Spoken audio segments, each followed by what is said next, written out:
sort of touched on it. It was pretty special, but just that sense that you guys are heading in the right direction, that combined with the timing, like, it's the right time of the year.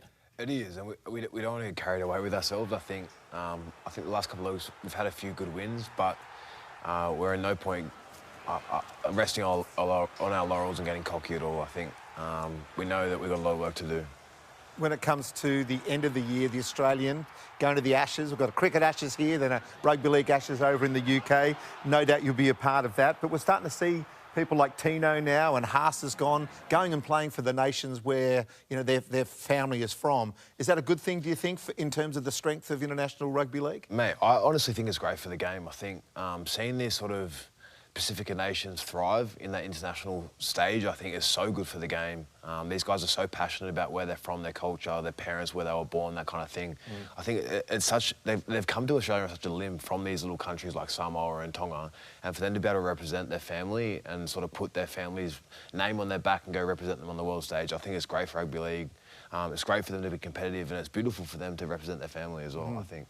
Yeah, it's absolutely beautiful. And I know that you have a lot on your plate right now, but looking ahead, you know, your contract with the Roosters, it's finishing at the end of next season, and you're 29 years old. So if you're looking towards your future, does any temptation of expansion team come into play when you decide your next move? To be completely honest, I think especially at this time of the year, I'm just so focused on playing footy for the Roosters, and I know I'm there for next year, and a year's a long time in footy, you know what I mean? So I'm just got my blinkers on, just working hard to make sure I'm playing my best footy for the Roosters. That's where I'm at. That's a good answer and very predictable. So. All credit to the boys.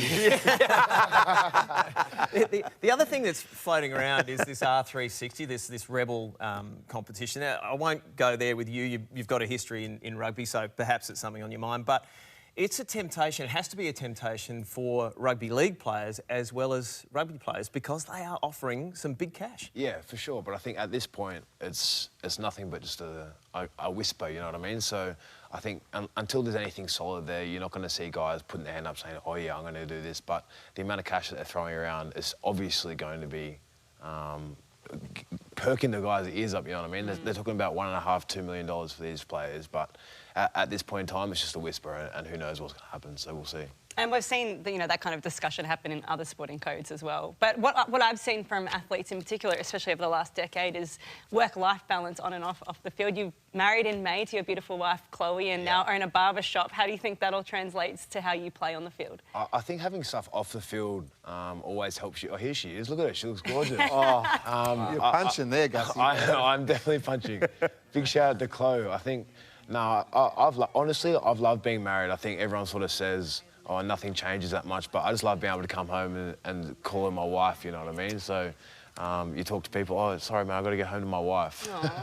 Yeah. How good are wedding videos? That's like a documentary. Proper, mate. Yeah. They killed it. My wife, she was saying, she was laughing, she was saying it was that awkward the day. She felt like a movie star for the whole day. You got cameras following you around. She looks like one too, doesn't she? She's beautiful. And this business now with the barber shop, we've got many of the players going in there looking for freebies. We got a few of the boys. Now we do maid trades, which is good. That's my business partner there, Florian.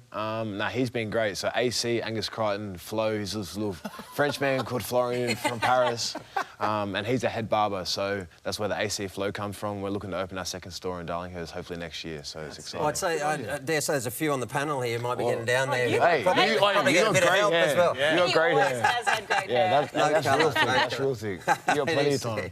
You're right. What about, do you guys keep an eye on the NRLW? You know how well it's going? I mean, some of your colleagues at the club, I think Isabel, Kelly, Keely Davis against the Broncos, they're playing their 50th games. Pretty special. Yeah, I think it's huge for the game. Obviously, I'm pretty biased. I follow the Chooks girls, but yeah, and they've been on a heater the last couple of years, so it's pretty easy to follow. I think for those girls who are playing their 50th game, it's huge for the sport.